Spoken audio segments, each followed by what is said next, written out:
Okay.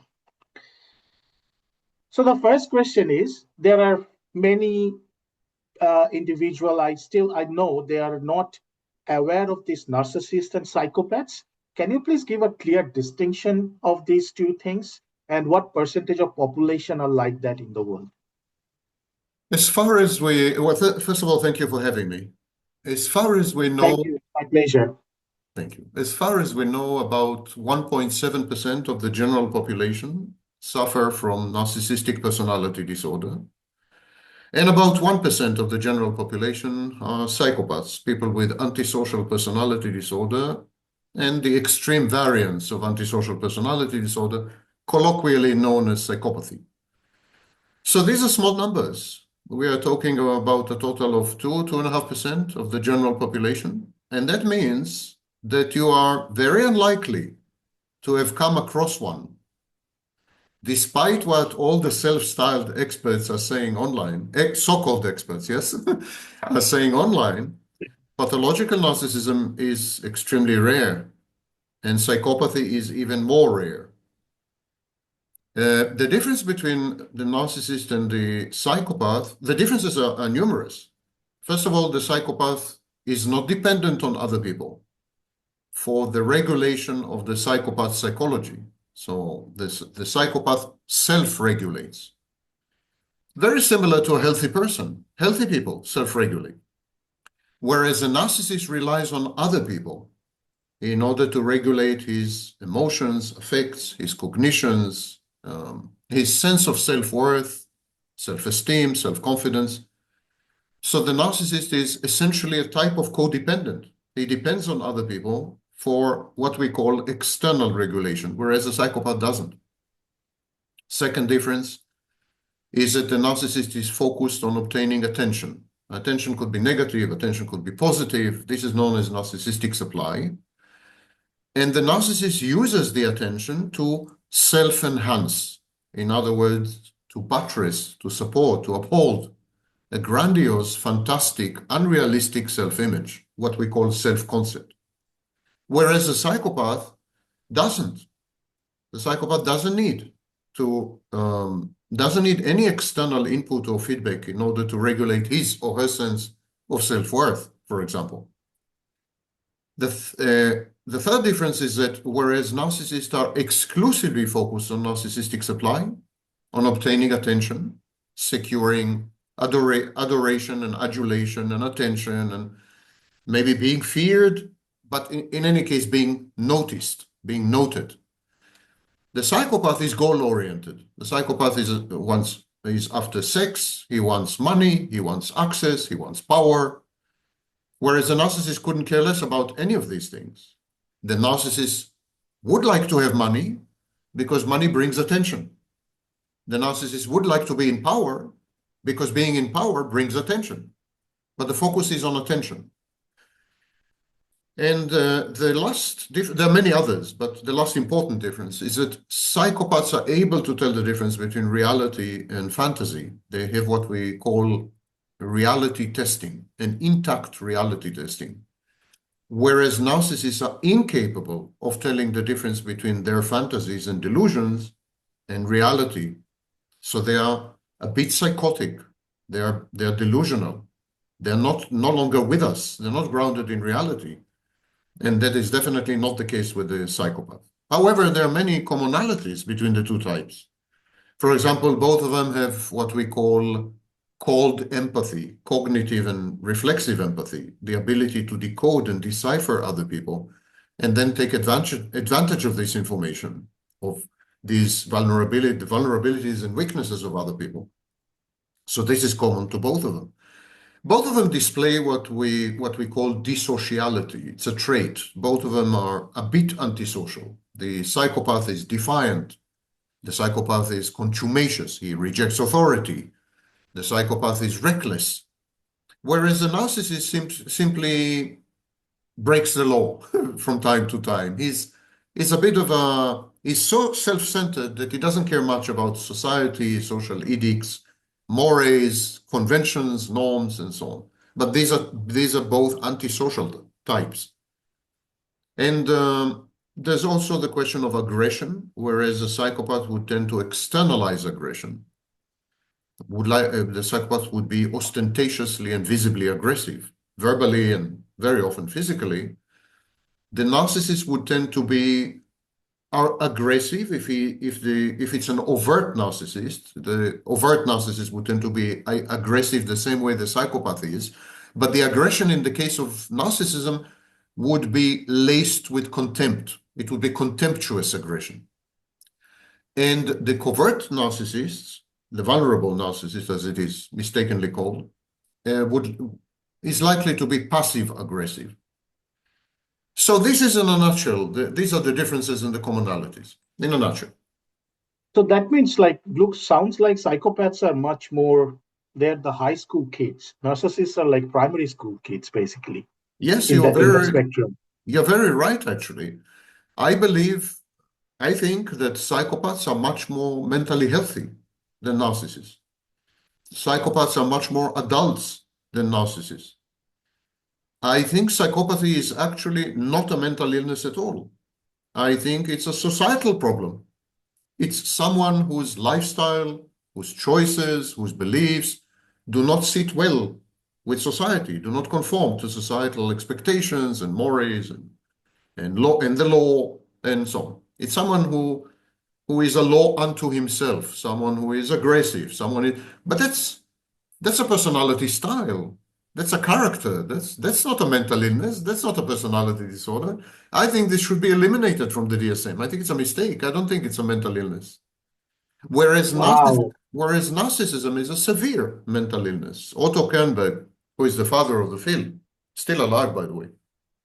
Otto Kernberg suggested that narcissistic personality disorders and borderline personality organization are basically one and the same to a large extent. And they're both pre-psychotic or pseudo-psychotic. They're almost psychotic. So the narcissist cannot tell the difference between reality and fantasy. The narcissist cannot tell the difference between external objects, people out there, and their representations in his mind. So he confuses internal objects with external objects, which is exactly what the psychotic person does.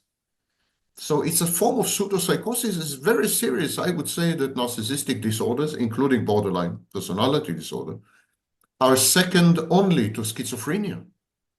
They're almost as bad as schizophrenia, whereas a psychopath is someone who is perfectly functional, someone who is mature, someone who has a coherent, cohesive self, whereas a narcissist doesn't have a self. Ironically, the narcissist is selfless because his ego, if you wish, his self has been disrupted. The formation of the self has been disrupted. The psychopath has a self. The psychopath functions well in society, is goal-oriented, highly accomplished, and high-functioning. Most psychopaths, not all of them, of course, but the majority of psychopaths. And the psychopath simply couldn't care less about morality. He has no conscience and no empathy. So it's a social problem. The psychopath is a social problem, very similar to the criminal. Now imagine that we were to say all criminals are mentally ill. Everyone would laugh. This is obviously a risible, idiotic statement. It's nonsense. Of course, not all criminals are mentally ill. But when we say psychopaths are mentally ill, for some reason it's accepted. Where I think psychopaths are low-grade criminals, that simmering criminals, on the verge of criminality, most of them, simply because they reject society as an arbiter, or society as a regulator, or society as a decision maker. They are lone wolves. They don't believe in integrating in society and interacting with other people. They believe other people are instruments or at best collaborators. And they don't accept the exigencies and impositions of an external law. But all psychopaths have their own behavioral code and their own laws, internalized law. And all psychopaths would tell you, I have my own law, I obey it, I follow it, I have my own conscience, and I have my own form of justice, which I impose on others and on myself. So I think we should make a clear distinction between psychopaths, who are simply people who have rejected society, and narcissists who are mentally ill. It's a clear distinction here. Wow, wow, okay. It basically sounded like, they are highly disagreeable personality and very borderline to they can tweak into that criminality thing easily, these psychopaths. But narcissists are more, oh wow, okay. So is it by birth? I mean, you mentioned about the societal thing for psychopaths, but is it from birth or is it from some abuse during that um like a nascent stage? How Yes, does it happen? the formative years. Yeah. Um, Psychopathy has a strong hereditary component. So we believe that the state of psychopathy, which doesn't have to be mental illness, it's a behavioral state. Yeah? It's a confluence, a combination of traits and behaviors, but it doesn't amount to mental illness in my view.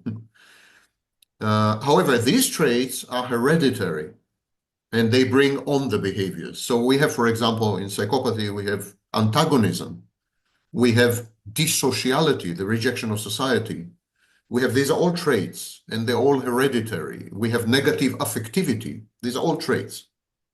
So these traits are hereditary, and we're inclined to believe that psychopathy and borderline personality disorder, which often segues into psychopathy, these two seem to be genetically, to some extent, genetically determined. No one is quite sure what is the contribution of genetics.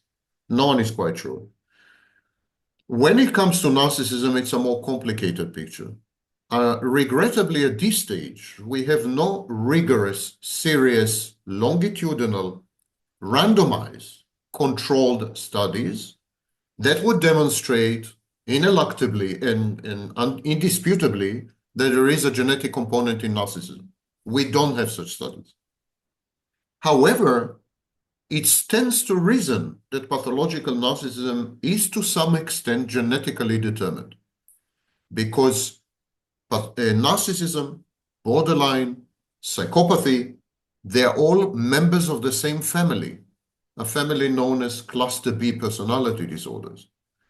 So if two of the relatives, psychopaths and borderlines, have a strong genetic component, it stands to reason that the third relative, narcissism, would have a strong genetic component. And we have some indications in twin studies that there is some genetic contribution in the case of narcissism. However, there's no dispute that even if there is a genetic determinant, even if there is a hereditary contribution or predisposition, there's no debate that it does not express, it does not manifest, unless there is also a specific childhood environment. In other words, we know, for example, that every human being on Earth, that includes the two of us, have a trait called narcissism. All human beings, no exception. And we do know that this trait is hereditary. Narcissism is very healthy. Narcissism underlies our ability to regulate our self-concept, self-confidence, self-esteem, and sense of self-worth. Narcissism is critical in the internal regulatory system. So it's very good and very healthy. It's good we all have narcissism. And it's definitely genetic and hereditary. But how does it become malignant? How does it become pathological? At this stage, there's no dispute that it is a result of a specific environment, childhood environment. There's no debate about this. There are a few fringe figures and outliers that claim otherwise, but that's absolutely the majority of scholars agree. And so what is this environment? People think that this environment must include classical forms of abuse, like verbal abuse, psychological abuse, physical abuse. That is partly true. Whenever the child is not allowed to separate from the parent, whenever the child's nascent boundaries, emerging boundaries are denied, whenever the child is penalized for expressing itself from becoming, whenever the child is not allowed to develop a self an ego, if you wish, call it whatever you want, a core identity, a kernel, whenever the child, in other words, is not allowed to separate, individuate, that's the clinical term, this, on rare occasions, gives rise to pathological narcissism. As I said in response to your first question, it's rare, but such childhood environment is a precondition for the emergence of pathological narcissism. Now, what am I talking about? There are many ways to breach the child's emerging boundaries. There are many ways to prevent the child from becoming a separate individual, separate entity. There are many ways. So one way, of course, is sexual abuse. You're breaching the child's bodily boundaries, definitely. Another way is physical abuse, same. Verbal abuse, psychological abuse. These are the classical forms. But also, if you pedestalize the child, if you idolize the child, if you tell the child that he can do no wrong, if, in other words, you're preventing the child from interacting with reality, you're preventing the friction with reality, which is the great teacher. Reality is a great teacher.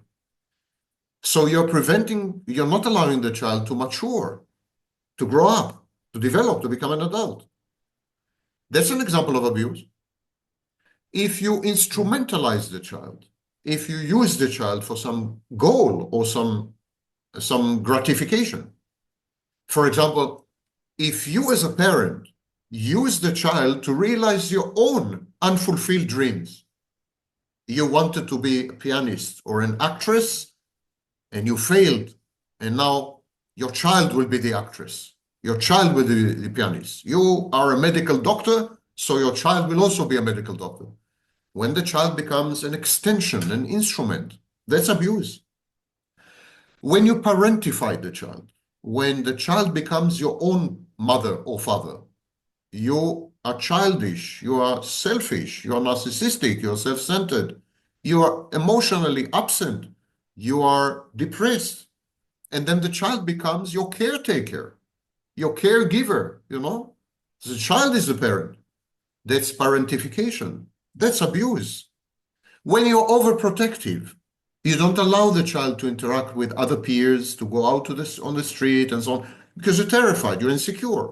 That's abuse. You're not allowing the child to flourish and to become, especially via interactions with peers. So there are many ways to abuse and traumatize the child, many, many. And all of them lead, in 1.7% of the cases, to the formation of a narcissist or the emergence of a narcissist. Now, is this somehow genetically or hereditarily determined? What I'm saying is that even if there is a genetic component, it's only a predisposition. It's a template. It's a fertile ground. But it takes an abusive, wrong, bad parenting to create a narcissist, even when the predisposition exists. Jesus, you changed the understanding of the word abuse. My goodness. Okay. Now, so these narcissistic people, they will become, teen and adolescents and all these things. So we will try to understand how they interacting with others and what their red flag, how they can get it like, okay, something is not right. So first, how do narcissists show up in teenage relationship, like friendship, dating, even within the families, for say? They don't. We cannot diagnose pathological narcissism prior to age 21, and many scholars say that we cannot diagnose it prior to age 25. Okay, wow. There's been a redefinition of what we call adolescence, and now we regard people under the age of 21 to be adolescent. You have studies by Twenge, Campbell, many others, which the viewers can go into if they want to learn more. But there are two periods in human life, in human development, in the lifespan. There are two periods where overt, grandiose narcissism is healthy and recommended. And that is early childhood between the ages of 18 and 36 months and teenage years, adolescence. In other words, in these two periods in life, you need to be an overt, grandiose, selfish, defiant, even contumacious narcissist, a bit antisocial. You need to be, because it's healthy. It's healthy to be like that. And I will go a bit and elaborate a bit on this. As a child, you're 18 months old. You're 18 months old. You're attached to mommy. Mommy is the world. You know nothing but mommy. Mommy feeds you, mommy shelters you, mommy changes your diapers if you're still in diapers. Mommy is there for you. She provides what we call object constancy, a sense of safety and stability. This is known as a secure base function of motherhood. And so mommy is it. Mommy is the universe. And then, starting at age 18 months, you feel the urge to let go of mommy and begin to explore the world. Walk a few steps and run back to mommy. And then walk a few more steps, few additional steps, and run back to mommy. This is known as separation rapprochement. So, to let go of mommy, you need to be seriously grandiose. Mhm. Mhm. You need to feel that you have godlike powers, that you can take on the world without mommy. You Wow. need to be a narcissist.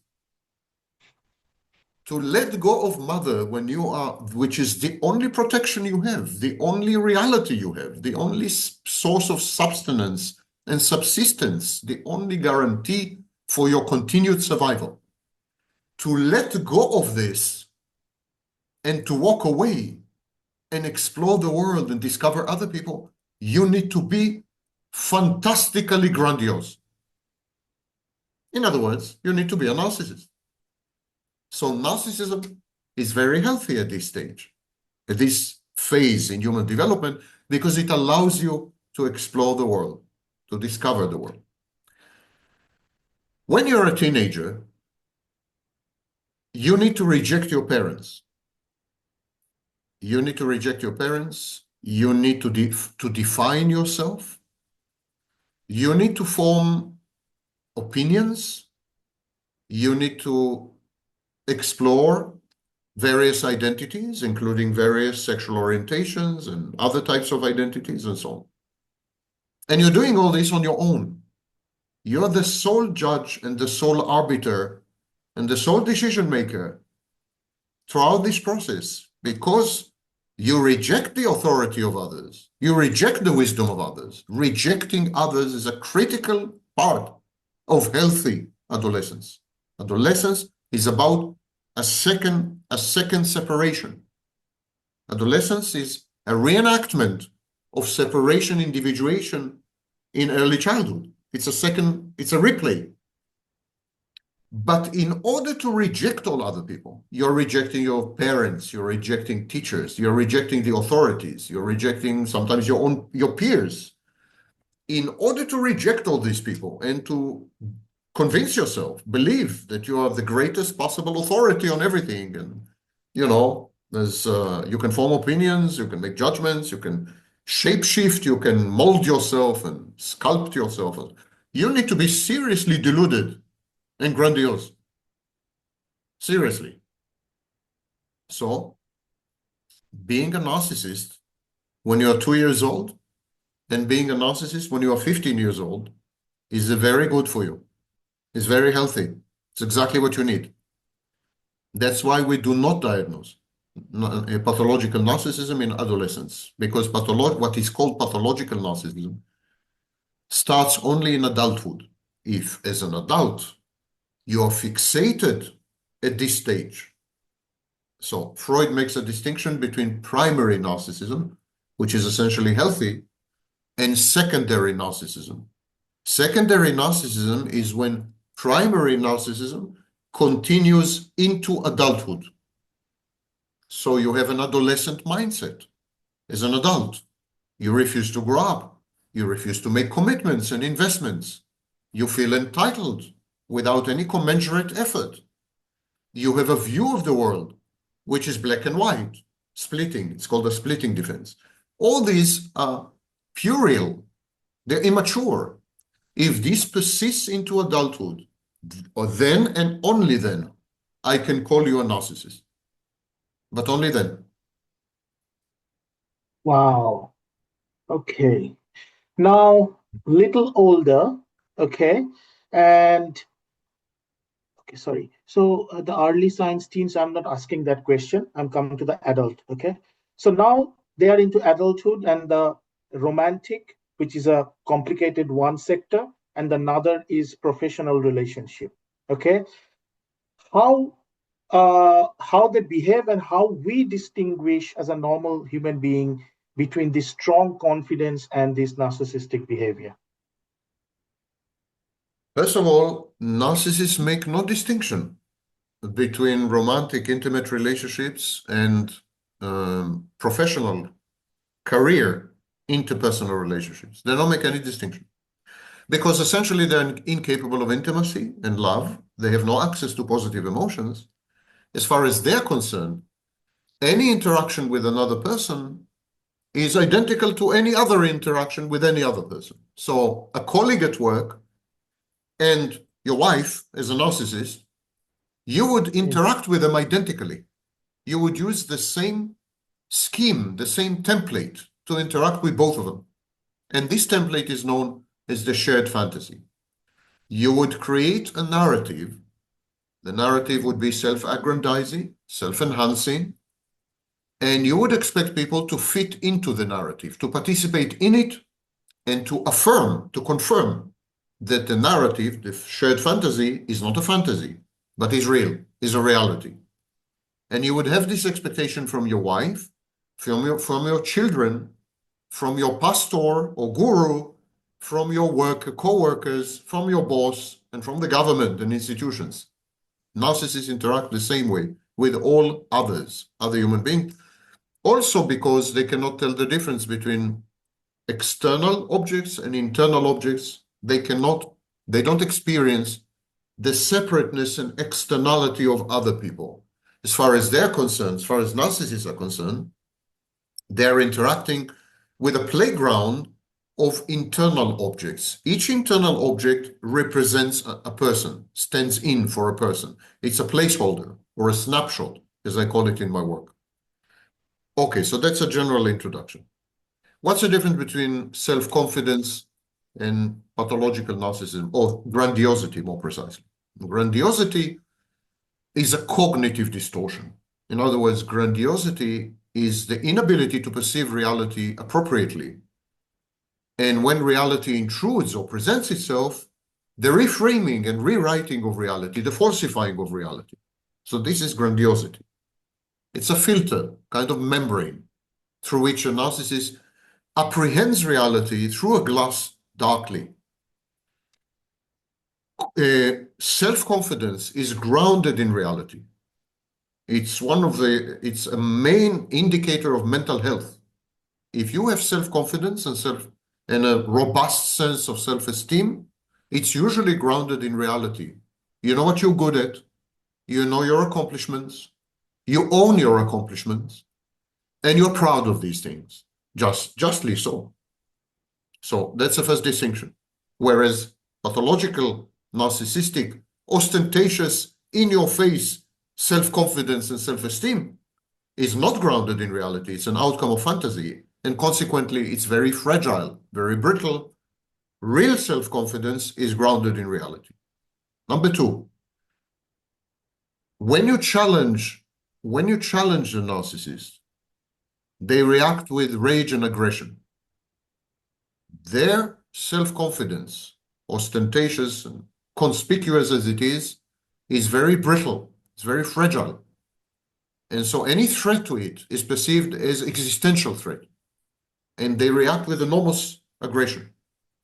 A really self-confident person, if you challenge them, and they're not narcissists, they're just self-confident, they're not likely to react this way. They don't react with rage and aggression and So verbal abuse. there is no hierarchy of threats basically to them. It's all same. You mean narcissism? Yeah.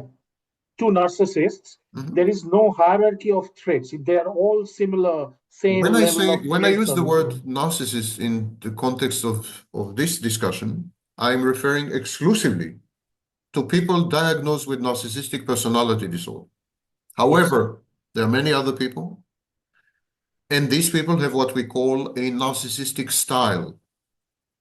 Narcissistic style is when you are not so empathic, when you're obnoxious, when you're exploitative, when you're a bit abusive, and so on. So this is a style. And so we do distinguish between gradations of narcissism. We do make this distinction, especially in the International Classification of Diseases, which is a diagnostic manual which is used by 80% of humanity. So in the 11th edition of the ICD, this diagnostic manual, we make a distinction between three layers or three gradations of narcissism on a spectrum. However, only people diagnosed with narcissistic personality disorder, according to the DSM, which is the other diagnostic manual, only such people can be called narcissists. The others are jerks or a-holes, or but they are not narcissists. So Right. this is a disambiguation of the clinical terms that I'm using. A narcissist, narcissism, pathological narcissism is very defensive. It's defensive because the fantasy, the core, the self-concept is divorced from reality, is easily undermined and challenged because it's nonsensical, it's inane, it's stupid. The narcissist is protecting this narrative. And consequently, whenever you challenge the narrative, whenever you doubt it, whenever you question, even innocuously, you're not hostile, you're just asking something. Like, take two people. Two of them are clinical psychologists. Example, okay? Two of them are clinical psychologists. One of them is a narcissist, and one of them is not. Okay? Both of them are highly self-confident. And then you ask, where do you teach? Where is your professorship? The narcissist is likely to explode, become enraged and aggressive. Like, what? You're doubting me? You are challenging me? You are implying that I'm not a professor? That would be the reaction of the narcissist. The other guy, the clinical psychologist, who is highly self-confident, would tell you, I'm teaching in the Commonwealth Institute in Cambridge, United Kingdom. He wouldn't regard your question as some kind of wicked suspicion or wicked doubting or attempt to undermine his status or whatever. So this is called reactance.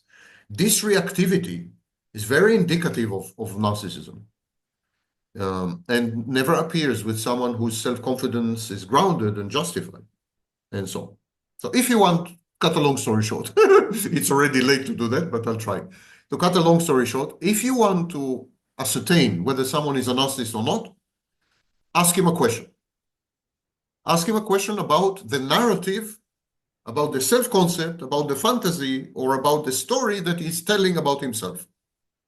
And if he answers the question normally, and he doesn't regard it as any slight or any insult, then it's a healthy person.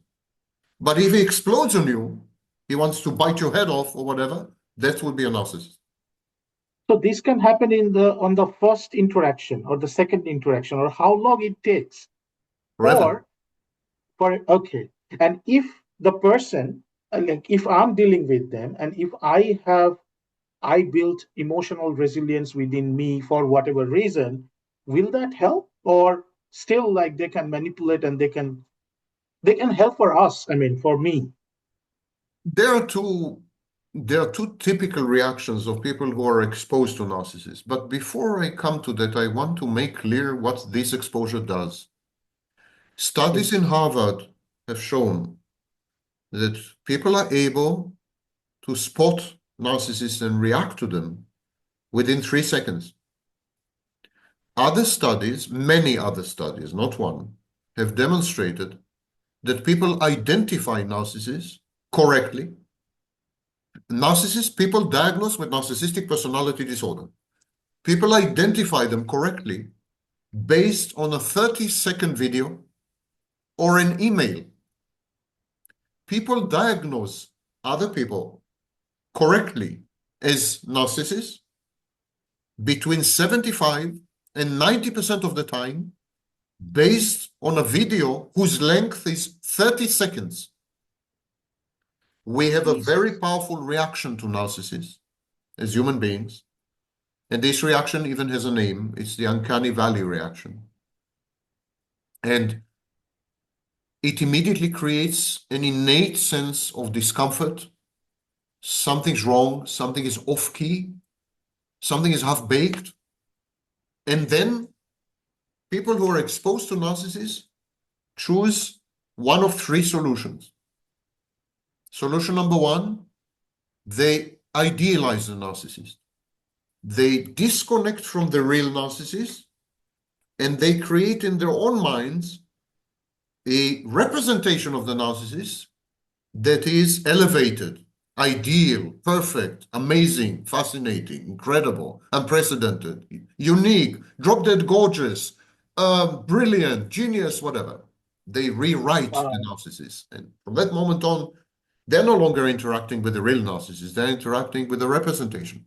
These people are actually narcissistic themselves, because this is what narcissists do. So this is one possible reaction. Second possible reaction, people become desensitized.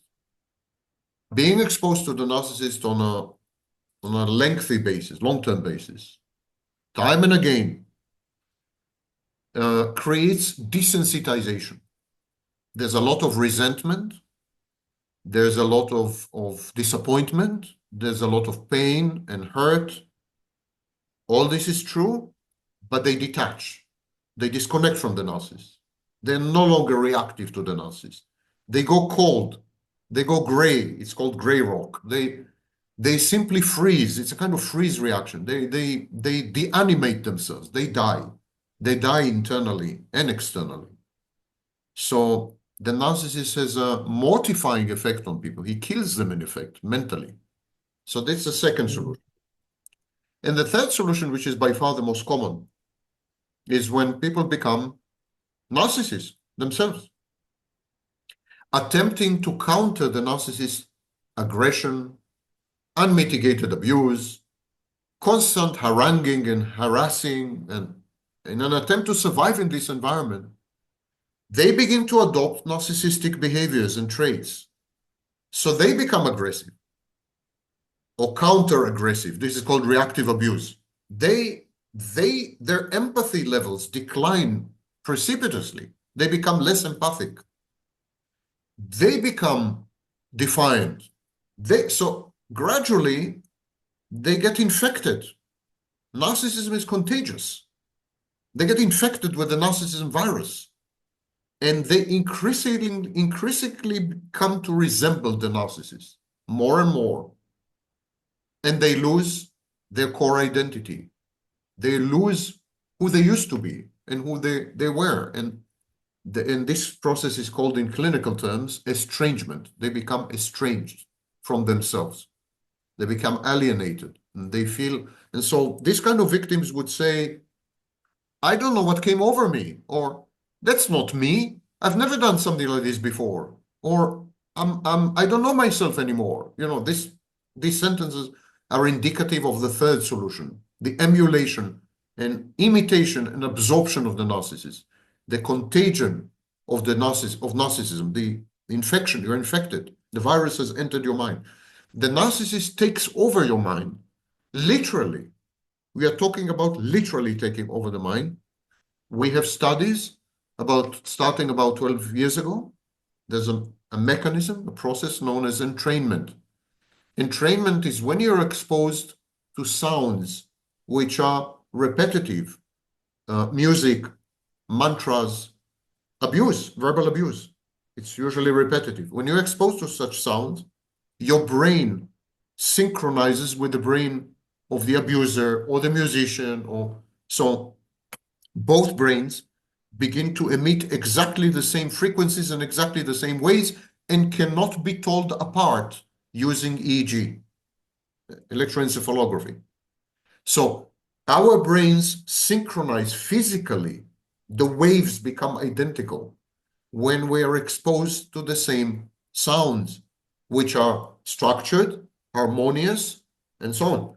So verbal abuse has this function, and the narcissist entrains your brain. And essentially, what the narcissist also does, he installs in your brain an application. It's like you're a smartphone, and the narcissist installs an app. This application is the narcissist's voice. It's what we call an introject. The narcissist's voice is in your head, inside your mind. And the narcissist introject, this voice of the narcissist, is looking for other voices in your mind that might collaborate with him. So, for example, if you had a mother, and this mother kept telling you, you're ugly, you're stupid, you're a failure, you're disappointing me, you're not a good son, or whatever, the narcissist would install an introject in your mind, and this introject will collaborate with your mother's introject. They will make a coalition. This process is known as clustering. They will make a cluster, and they will both now be telling you that you're ugly and stupid and failure and disappointing. And so both of them, they amplify each other. When the narcissist is gone from your life, you were discarded, or you abandoned the narcissist, or the narcissist has died, or whatever, the voice is still there. The introject is there, and it is 100% active. You have been infested. It's a parasite inside your mind. Everything I'm saying is based on neuroscience. This is not conspiracy theory or crazy things, you know? So it's there, and you need to be deprogrammed, as if you were a member of a cult. You know, when we take out members of cults, we try to deprogram them. They've been programmed. The neuroplasticity of the brain is sometimes your friend. The ability of the brain to rewire itself, to rearrange itself, to rearrange the furniture, if you wish. This is sometimes a friend. When you recover from some life crisis, it's your friend. But it's sometimes an enemy. Because if someone leverages this neuroplasticity, they can rewrite and rewire your brain in a pernicious, insidious, nefarious way. They can render your brain your own enemy, your enemy. And you need help with this. You need to rewrite your brain and find yourself, because you're lost. There's no identity there. The narcissism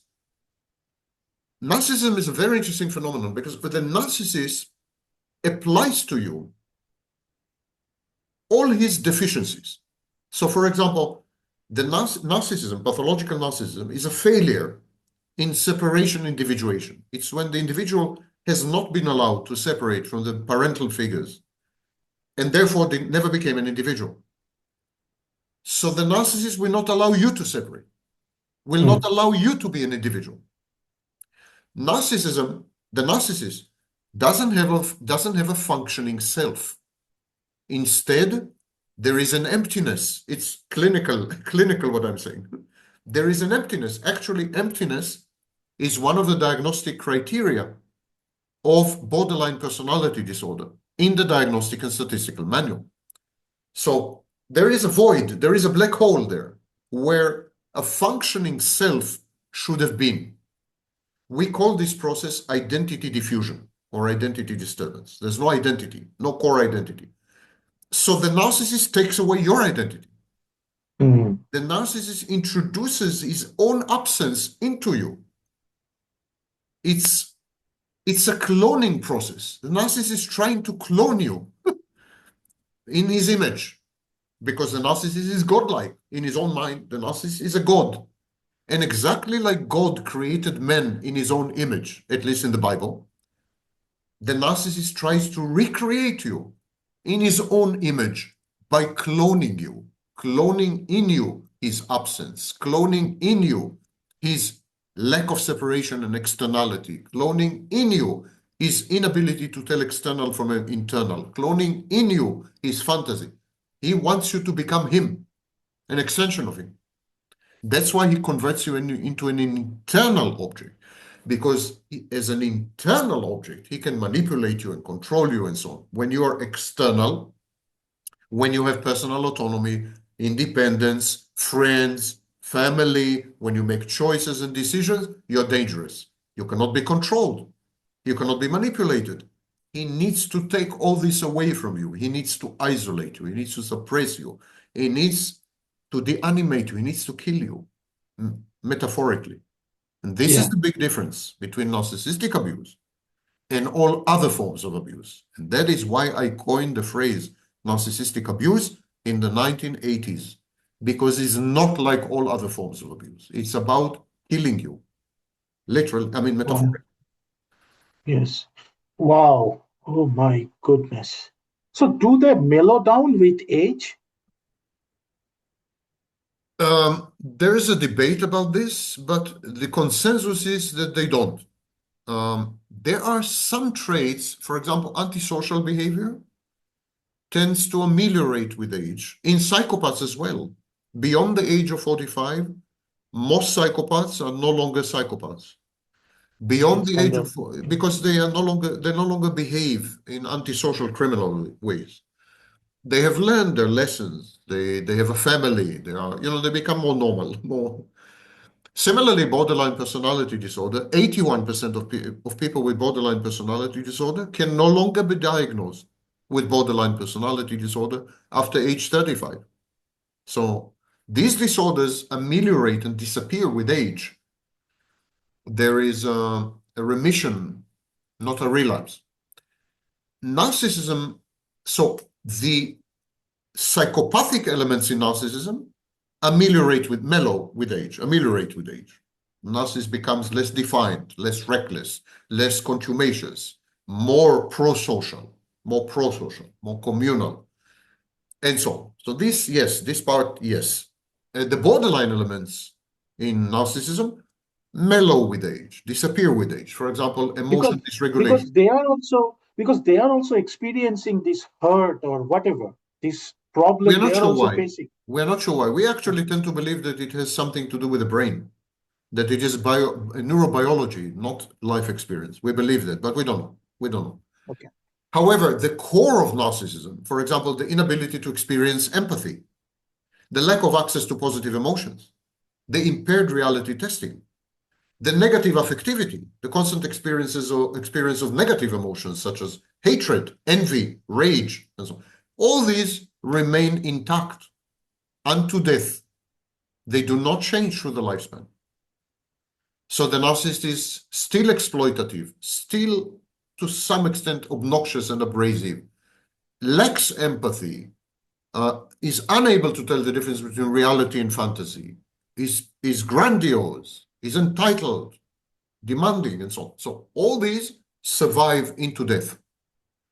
And we cannot even modify them meaningfully in therapy. We can change behaviors. In therapy, we can alter or modify the narcissist's abrasive behaviors, for example, with success, I would say. But we cannot touch the core. We cannot change the core. It's there for life. And that's why I insist that the narcissist is his narcissism or her narcissism. Narcissism is the narcissist. Take away the narcissism and nothing is left. By the way, half of all narcissists are women. I'm using the male gender pronouns because that is good Victorian literary convention. And I'm into literature. I'm an author of fiction and I'm a poet. So I'm using these conventions. But half of all women nowadays, half of all narcissists, I'm sorry, are women. Yeah. Okay. Wow. So I will ask just one or two questions. We can finish in next 5-6 minutes or whatever. Okay. All right. So what was the question? Um, so psychological wound. I'm skipping few questions. Don't So worry about it. Don't worry. Don't worry. Go ahead. raised by parents. I'm not asking you that. What role? Okay. So what role does self-awareness play when we are dealing with this narcissistic in the society? Yeah, you mentioned some data like 30 seconds of video and all these things. How what are the steps we can take? I mean, detaching them or distancing them is one, but how we can put something in our head that, okay, this is something wrong, or I have to take this step more organically, more strongly. Your intuition is a great guide. Intuition is wrong 50% of the time when it comes to the world, to reality, to events, to objects. But intuition is right minimum 75% of the time, usually closer to 90% of the time when it comes to other people. So you should trust your intuition completely. Intuition, for example, is a far better guide than psychological evaluation. So when you come across someone, you feel uncomfortable, you feel there are unanswered questions. And even if you're uncomfortable about a single thing they've done, you've been dating this person for 3 hours, and they've done a single thing that you're uncomfortable about. Trust your instincts. Walk away. That's my first piece of advice. Second piece of advice, maintain your principles and boundaries and do not compromise. Never mind how lonely you are. Never mind how sex-starved you are. Never mind how craving human company and companionship you are. Maintain your principles and boundaries and walk away the second someone attempts to breach them. So, if you, for example, if one of your principles is that you participate in the decision making as to which restaurant to go to and which film to see, and your partner insists that he will decide which restaurant to go to or in which film to see, walk away. Do not compromise your principle. Don't say, it's okay, it's a minor issue, why should I make a big deal about it, of it, I'm lonely, I haven't dated for months or years, and it's my first opportunity, I should compromise. It's, human interaction is about compromise and consensus. Do not. You have principles and boundaries that have developed and you developed for a good reason. Never give them up. The third piece of advice that I would give is monitor the speed and the alacrity of the interaction. Healthy people interact with you slowly, incrementally, gradually. If it's too fast, walk away. So the narcissist, for example, if you're on a date, the narcissist would offer to move in with you on a first date, offer to marry you on a second date, and you would be planning how many children to have with you on a third date. And that's a very slow narcissist.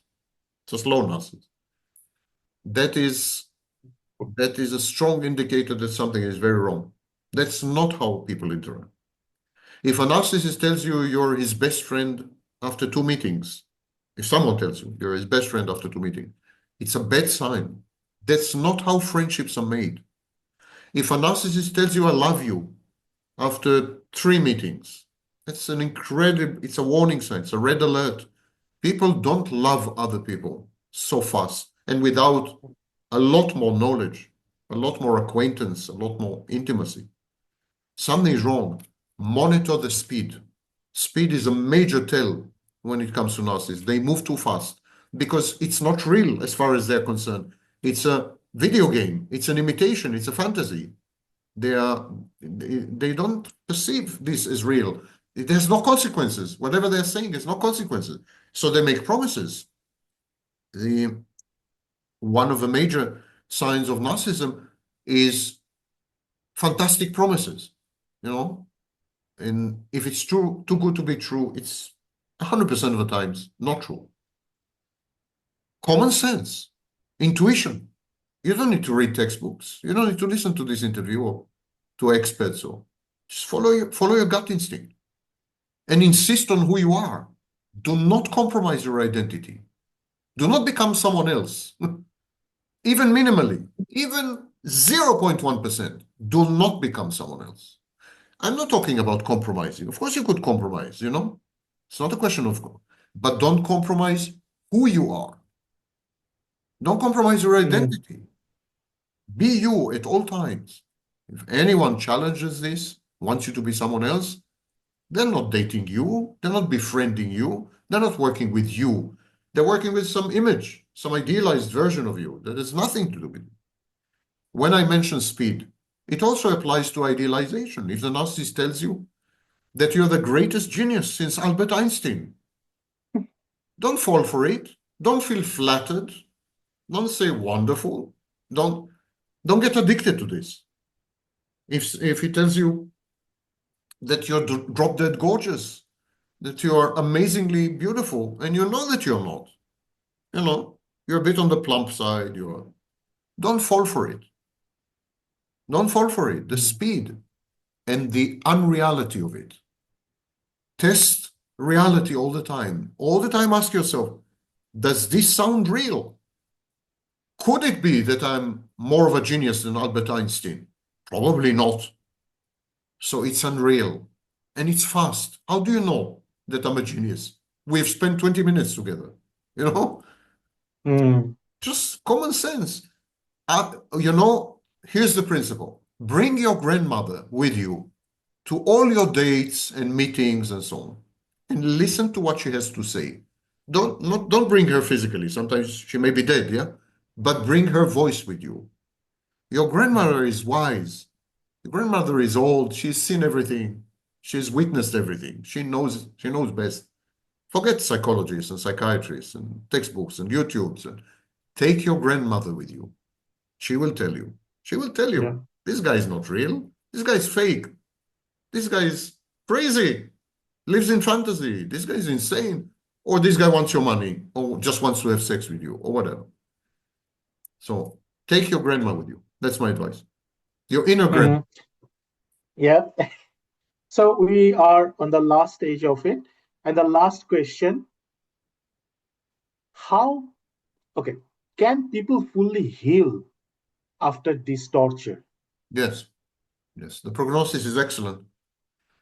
And if you do some self-work and then followed by therapy, the prognosis is almost 100% healing. Don't confuse healing with memory. You need to remember the trauma. You need to remember the torture. You need to. It's part of who you are. It's part of your history. And it's the only way to learn and grow. So we're not talking about erasing what had happened. We're not talking about, pretending it had never happened. No, that's not healing. That's denial. It's not healing. Healing means integrating your experiences, owning them, embracing them, acknowledging them, and benefiting from them. So on my channel, on my YouTube channel, there's a playlist. It's titled Narcissistic Abuse, Healing and Recovery. There are well over 200 videos there. It's free of charge. Just go there and start to watch the videos. Then look for a therapist whose expertise is toxic, abusive relationships, recovering from them, healing, and work with this kind of therapies. And your chances of emerging from this intact, fully functional, back to your old self, the chances are very close to 100%. But you will always remember the bad times. You will always be in pain and hurting and so on, because this is life. Life is about loss. Loss is the great teacher, the only teacher. As we grow up, we constantly lose. We lose our childhood, we lose our adolescence, our youth, we lose our mother, we lose our father, we lose friends, we lose jobs, we lose. It's about losing. And we need to embrace these losses. They are our friends, And what the narcissist has been, whatever else the narcissist may have been, abuser, torturer, horrible person, and so on, he was a great teacher. The narcissist is a great teacher. He has taught you a lot about yourself, about life, about avoiding similar situations and similar people in the future. And he made you grow up. He catalyzed, the narcissist catalyzed the process of maturation. You became mature. You became wise. You acquired wisdom. Don't give all this up. It comes with a price tag. Of course it comes with a price tag. The pain, the bad memories, the hurt. But what in life does not come with a price tag? Everything has a cost. Excellent, Professor. Thank you very much for your time. It's Thank you an for honor having me. and privilege to be you and to talk to you. Thank you. Thank you for having me, Gautam. Thank you. Have Thank a nice morning there. you. Evening, I'm sorry. Nice evening there. Evening. Yeah, it's like 9 o'clock at night. Yeah, I'm So sorry about that. A nice evening there. no, that's fine. I Should will I call stop? you. Should I stop the recording? Stop the recording. Yes, I will stop the recording.